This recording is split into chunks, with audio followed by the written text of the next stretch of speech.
અમદાવાદના ગાયકવાડ હવેલી વિસ્તારમાં હત્યાનો બનાવ સામે આવ્યો હતો। મીત ઉર્ફે લાલુ નામના યુવકે હત્યાને અંજામ આપ્યો હતો।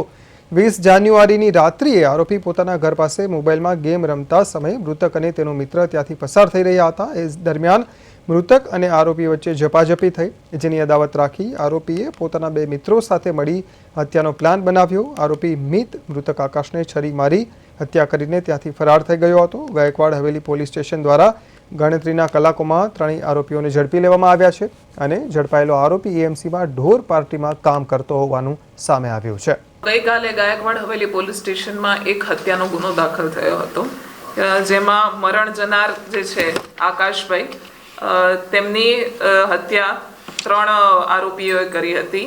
મીત ઉર્ફે લાલો, સાહિલ અમજદ ખાન પઠાણ અને સોહેલ ઇદ્રીશભાઈ નિરાશી। એમાં મુખ્ય હત્યા કરનાર મીત ઉર્ફે લાલો છે।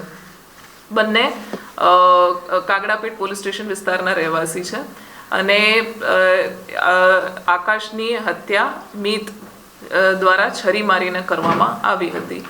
આ હત્યાની ઘટના અલંકાર ડ્રાઇવિંગ સ્કૂલ રાયખડ ખાતે બનવા પામેલ હતી અને જેવી આ ઘટનાની જાણકારી પોલીસને મળી એવી તાત્કાલિક ગાયકવાડ હવેલી પોલીસે સ્થળ ઉપર પહોંચી ક્રાઇમ સીન સિક્યોર કરી ગણતરીના કલાકોમાં જ આરોપીઓને પકડી લીધા હતા।